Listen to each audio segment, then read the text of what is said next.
Hello everyone, my self Bablu Saini.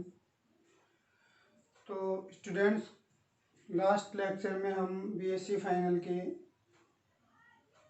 Paper number first quantum mechanics का first unit के black body और black body radiation के बारे में पढ़ रहे थे। उसका अपन ने स्पेक्ट्रम देखा था कि ब्लैक बॉडी रेडिएशन कर्व कैसा होता है।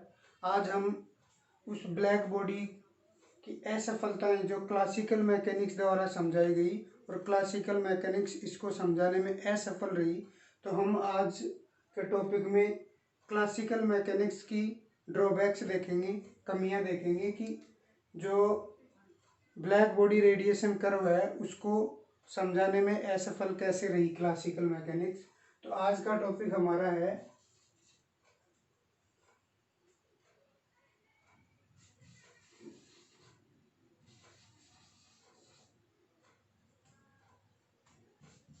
ड्रॉबैक्स ऑफ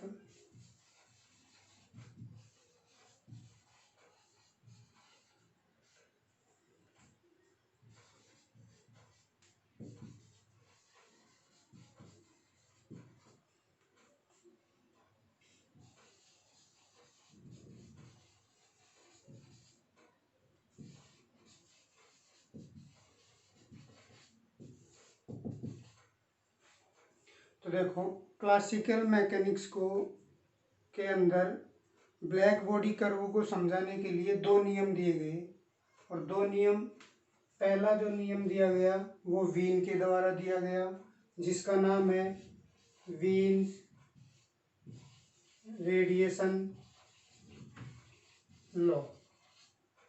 क्लासिकल मैकेनिक्स के अंदर ब्लैक बॉडी कर्व को समझाने के लिए दो नियम दिए गए। फर्स्ट लॉ था वीन्स रेडिएशन लॉ, वीन का विकिरण नियम, और सेकंड था रेले एंड जीन्स लॉ। तो दो नियम दिए गए। ये नियम कैसे असफल हो गए वक्र को समझाने के लिए, तो पहले बात अपन करते हैं वीन रेडिएशन लॉ। तो वीन रेडिएशन लॉ के अंदर थोड़ा सा हम पीछे वाले लेक्चर में जाएं तो हमारे पास जो ब्लैक बॉडी रेडिएशन कर्व था वो इस टाइप का था। डिफरेंट डिफरेंट टेम्परेचर पे हमको इधर अपने पास ई लैम्डा था। ई लैम्डा क्या था?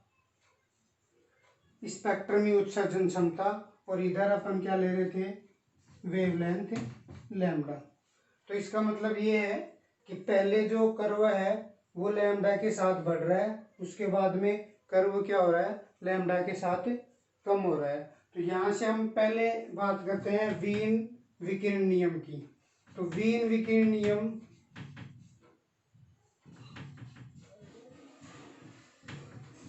यहाँ पे हम इनका डेरिवेशन नहीं पढ़ेंगे, केवल हमारे को क्लासिकल मैकेनिक्स की ड्रॉबैक्स देखनी है। तो डायरेक्ट मैं इनके फॉर्मूले लिख के इनका एक्सप्लेन करेंगे। तो यहाँ से हमारे पास वीन विकिरण नियम, वीन ने लैम्डा व लैम्डा प्लस डी लैम्डा तरंग दैर्ध्य परास के मध्य जो स्पेक्ट्रमी उत्सर्जन क्षमता है उसके लिए जो फॉर्मूला दिया था वो था E lambda D lambda is equal to constant lambda की power 5 exponential minus A upon lambda T into में डी लैम्डा। वीन ने ब्लैक बॉडी रेडिएशन कर्व को समझाने के लिए लैम्डा तथा लैम्डा प्लस डी लैम्डा दोनों के मध्य जो रेंज है वो कितनी होगी? D lambda. डी लैम्डा के मध्य ब्लैक बॉडी से उत्सर्जित होने वाली विकिरणों की संख्या, या हम ये भी बोल सकते हैं एनर्जी डेंसिटी, वो कितनी दी? ए लैम्डा की पावर 5 एक्सपोनेंशियल माइनस ए लैम्डा टी इंटू में डी लैम्डा। तो वीन द्वारा ये फॉर्मूला दिया गया। अब ये फॉर्मूला इस कर्व पे अप्लाई करते हैं कि ये फॉर्मूला इस कर्व को कंप्लीटली समझाने में सफल रहा या नहीं रहा। ये हमारे पास एक्सपेरिमेंटली वैल्यू है। ये आपके पास क्या है? Experimental curve. ये हमने पिछले लेक्चर में देखा था, ऐसा अपने को कर्व मिला था। तो यहाँ से देखो, जैसे जैसे हम लैम्डा की वैल्यू बढ़ाते हैं, प्रारंभ में वैल्यू क्या होनी चाहिए, ई लैम्डा की बढ़नी चाहिए। यहाँ पे इस फॉर्मूले से अपन ये भी लिख सकते हैं, ई लैम्डा की वैल्यू अपने पास कितनी मिल रही है, ए लैम्डा की पावर 5 एक्सपोनेंशियल लैम्डा टी। तो जैसे जैसे लैम्डा बढ़ेगा, पहले ई लैम्डा की वैल्यू बढ़नी चाहिए, फिर क्या होनी चाहिए, घटनी चाहिए। तो यहाँ से देखो, पहले हम लैम्डा की वैल्यू बढ़ाते हैं, तो दो टर्म है यहाँ पे लैम्डा की, एक तो 1/लैम्डा की पावर 5 और एक अपने पास है एक्सपोनेंशियल माइनस लैम्डा टी। तो यहाँ से क्या होगा, इस लैम्डा की वैल्यू बढ़ाते हैं, तो ये जो टर्म है, ये लैम्डा बढ़ेगा तो व्युत्क्रमानुपाती है, तो ई लैम्डा का मान क्या होगा, कम होगा। और यहाँ पे देखो, ये लैम्डा की वैल्यू बढ़ाते हैं, तो ये जो वैल्यू है ये क्या होगी, कम होगी, क्योंकि ये अपॉन में है, इसका मतलब ये पूरी वैल्यू कम होगी। तो ये वैल्यू पूरी कम होने के, लेकिन साथ में यहाँ पे क्या लग रहा है, माइनस, तो माइनस में वैल्यू कम हो रही है, तो इसका मतलब इसको अपन ये भी लिख सकते हैं, यदि माइनस में दिक्कत आ रही हो तो एक्सपोनेंशियल ए लैम्डा टी। अब देखो, लैम्डा की वैल्यू बढ़ाओगे, लैम्डा की वैल्यू बढ़ेगी, तो यहाँ से इसकी वैल्यू क्या हो जाएगी, कम हो जाएगी, इसका मतलब एक्सपोनेंशियल की पावर भी क्या होगी, कम होगी, तो ये पूरी वैल्यू क्या होगी, कम होगी। तो ये ई लैम्डा की क्या हो गया, व्युत्क्रमानुपाती हो गया, तो ये वैल्यू कम होगी, तो ये वैल्यू क्या हो जाएगी, बढ़ जाएगी। लेकिन दो टर्म है अपने पास, ये लैम्डा की पावर 5 तो क्या कर रही है, ई लैम्डा को घटा रही है, ये क्या कर रही है, बढ़ा रही है। लेकिन यहाँ पे डोमिनेंट टर्म कौन सी होगी, आप अलग अलग वैल्यू पुट करके देख लेना, जितनी लैम्डा की वैल्यू यहाँ रखोगे, एक बार यहाँ रख के देख लेना, एक बार यहाँ रख के देख लेना, जो डोमिनेंट टर्म है जिसके अकॉर्डिंग ई लैम्डा चेंज होगा, वो टर्म कौन सी होगी, एक्सपोनेंशियल वाली टर्म होगी। कोई भी वैल्यू रखोगे तो इसके अकॉर्डिंग ई लैम्डा की वैल्यू चेंज होगी, इसके अकॉर्डिंग ई लैम्डा की वैल्यू बहुत कम होगी। तो इसका मतलब ई लैम्डा का मान किसके अकॉर्डिंग चेंज होगा, एक्सपोनेंशियल वाली टर्म की वैल्यू पुट कर करके देख लेना, आपको रिजल्ट मिल जाएगा। तो इसका मतलब है कि लैम्डा की वैल्यू हम बढ़ाते हैं तो ई लैम्डा की वैल्यू भी क्या होती है, बढ़ती है। और यहाँ पे देखो, ई लैम्डा की वैल्यू प्रारंभ में बढ़ाते हैं तो ई लैम्डा की वैल्यू भी क्या हो रही है, बढ़ रही है। लेकिन इस वाले फॉर्मूले में कहीं भी ऐसा रिजल्ट नहीं मिल रहा कि और लैम्डा की वैल्यू बढ़ाने पर ई लैम्डा कहीं पे घट रहा हो। इससे हमेशा क्या मिलेगा आपको, जैसे जैसे लैम्डा बढ़ाओगे ई लैम्डा का मान हमेशा क्या होता जाएगा, बढ़ता जाएगा। मतलब जो आपको फॉर्म कर्व मिलेगा किसके अकॉर्डिंग, वीन के अकॉर्डिंग, वो आपको कर्व कैसा मिलेगा, इस टाइप का। जैसे जैसे लैम्डा बढ़ाते जाओगे ई लैम्डा का मान हमेशा क्या होता जाएगा, बढ़ता जाएगा। ये आपके पास कर्व कौन सा है, वीन्स लो कर्व। तो पहली जो ड्रॉबैक है क्लासिकल मैकेनिक्स की, क्योंकि वीन ने क्लासिकल मैकेनिक्स का उपयोग किया था इसे ब्लैक बॉडी रेडिएशन को समझाने के लिए, तो पहली ड्रॉबैक क्या होगी कि वीन का नियम केवल लघु तरंग दैर्ध्य के लिए लागू होता है, दीर्घ तरंग दैर्ध्य के लिए लागू नहीं होता। ये आपके पास लघु तरंग दैर्ध्य हो गई, ये दीर्घ हो गई, तो इस रेंज के अंदर तो ये अप्लाई हो रहा है, लेकिन इस रेंज के अंदर अप्लाई नहीं हो रहा। तो पहली ड्रॉबैक ये होगी कि वीन का विकिरण नियम केवल लघु तरंग दैर्ध्य के लिए लागू होता है, दीर्घ तरंग दैर्ध्य के लिए लागू नहीं होता। मतलब वीन का विकिरण नियम कृष्णिका के स्पेक्ट्रमी उत्सर्जन क्षमता ग्राफ को पूर्णतया समझाने में असफल रहा। तो पहली ड्रॉबैक आपके पास क्या हो जाएगी, यहाँ पे मैं लिख देता हूं। फर्स्ट आपके पास क्या होगी,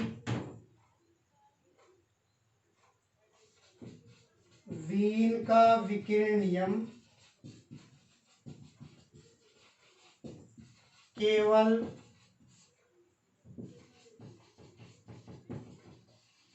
लघु तरंग दैर्ध्य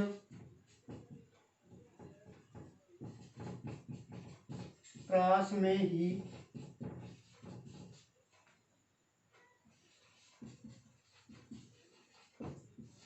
कृष्णिका विकिरण स्पेक्ट्रम को समझाने में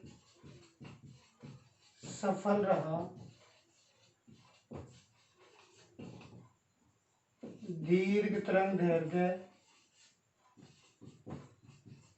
परास में असफल रहा। पहली ड्रॉबैक ये होगी कि वीन का नियम केवल लघु तरंग दैर्ध्य के लिए कृष्णिका स्पेक्ट्रम को समझाने में सफल था, दीर्घ तरंग दैर्ध्य परास के अंदर समझाने में असफल रहा। सेकंड जो लॉ दिया गया वो दिया गया रेले एंड जीन्स लॉ। रेले और जीन्स लॉ के अनुसार जो कृष्णिका के लिए विकिरण नियम दिया गया वो क्या था, लिख देता हूं मैं, रेले एवं जीन्स का विकिरण नियम।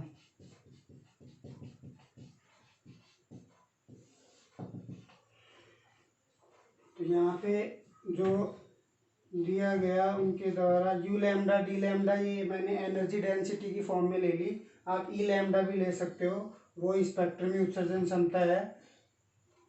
तो यहाँ से जो फॉर्मूला दिया गया वो क्या था, 8 पाई के टी अपॉन लैम्डा की पावर 4 इंटू में डी लैम्डा। कृष्णिका को समझाने के लिए, कृष्णिका ग्राफ को समझाने के लिए रेले और जीन्स द्वारा जो नियम दिया गया था वो ये था कि लैम्डा व लैम्डा प्लस डी लैम्डा परास के मध्य कृष्णिका से उत्सर्जित होने वाली विकिरणों की मात्रा कितनी थी, ये वाली। ठीक है, अब यहाँ से देखो, अच्छा एक पिछले वाले फॉर्मूले में भी और इस वाले फॉर्मूले में भी ये हमने वेवलेंथ फॉर्म में फॉर्मूले लिखे हैं। फ्रीक्वेंसी की फॉर्म में भी आप फॉर्मूला लिख सकते हो, क्योंकि हम जानते हैं nu lambda is equal to क्या होता है, सी। तो यहाँ पे लैम्डा इज इक्वल टू क्या होगा, सी अपॉन में न्यू। तो यहाँ पे उस वाले फॉर्मूले में लैम्डा इज इक्वल टू ये रख देना, और ये डी लैम्डा है, डी लैम्डा यहाँ पे डेरिवेटिव कर दो इसका, तो क्या जाएगा, सी अपॉन में न्यू स्क्वायर इंटू में डी न्यू। तो यहाँ पे डी लैम्डा की जगह ये वाली वैल्यू पुट कर देना, लैम्डा की जगह ये। तो पीछे वाला फॉर्मूला भी आपके किसकी फॉर्म में आ जाएगा, फ्रीक्वेंसी की फॉर्म में। यहाँ पे भी अपन निकाल सकते हैं, ये अपन ने वेवलेंथ की फॉर्म में अपन काम कर रहे हैं, तो वेवलेंथ फॉर्म में। तो ये कैसे असफल रहा इसको भी अपन देखते हैं। जो अपने पास एक्सपेरिमेंटली वैल्यू थी, कर्व था, वो तो आपके पास ये हो गया। एक्सपेरिमेंटली जो कर्व है वो तो ये है, इधर आपके पास एमिसिटिव पावर और इधर वेवलेंथ ई लैम्डा, सॉरी लैम्डा। तो यहाँ से देखो इसके अंदर आपको क्लियरली दिख रहा है कि ये जो यू लैम्डा या ई लैम्डा है, केवल यहाँ पे लैम्डा की एक ही टर्म है। तो जैसे जैसे, क्योंकि ये आपके पास क्या है, यू लैम्डा या ई लैम्डा भी अपन बोल सकते हैं, वो किसके रिवर्स प्रोपोर्शनल है, लैम्डा की पावर 4 के। तो जैसे जैसे आप लैम्डा की वैल्यू बढ़ाओगे, हमेशा इस फॉर्मूले से आपको ई लैम्डा की वैल्यू क्या मिलेगी, घटती हुई मिलेगी। कहीं भी आपको ऐसी टर्म नहीं मिलेगी कि लैम्डा की वैल्यू बढ़ाने पर ई लैम्डा की वैल्यू भी क्या हो रही हो, बढ़ रही हो। तो यहाँ से अपन ये बोल सकते हैं कि ये जो रेले और जीन्स नियम था वो केवल क्या कर रहा है, इस टाइप वाले ग्राफ को समझा रहा है। इस टाइप के ग्राफ को समझा रहा है कि जैसे जैसे आप क्या करोगे, लैम्डा की वैल्यू बढ़ाओगे, हमेशा ये क्या होगा, ई लैम्डा का मान कम होगा। तो ये आपके पास क्या है, रेले एंड जीन्स लॉ कर्व। तो तो यहाँ से भी आपको स्पष्ट दिख रहा है, पहले वाला जो नियम था वीन का वो केवल इस परास के लिए वैलिड था। यहाँ पे ये जो रूल है ये केवल इस परास के लिए वैलिड है।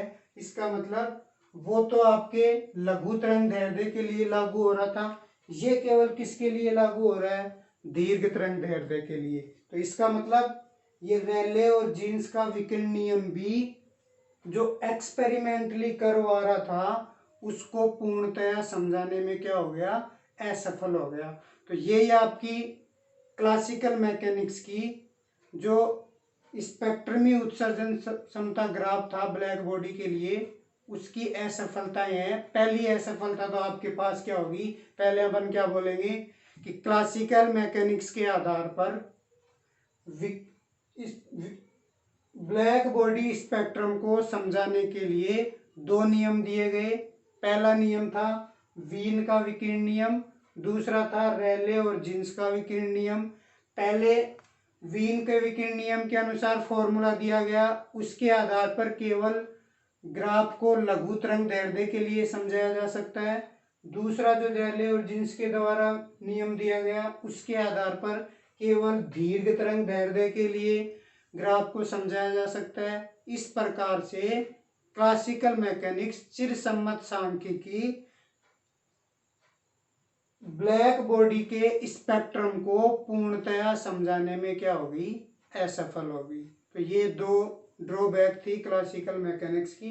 नेक्स्ट वीडियो में हम अब क्लासिकल मैकेनिक्स फेल होगी इस स्पेक्ट्रम को समझाने के लिए, तो क्लासिकल मैकेनिक्स के बाद में क्या आएगा, क्वांटम मैकेनिक्स।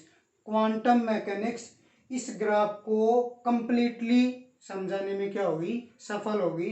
तो उसका अपन डेरिवेशन करेंगे क्योंकि वो एग्जाम में आपके पूछा जाता है। पहले हम डेरिवेशन करेंगे, उसके बाद में अपन इसका एक्सप्लेन करेंगे कि वो कैसे समझाने में क्या रही, सफल रही। तो आज के लिए इतना ही, धन्यवाद।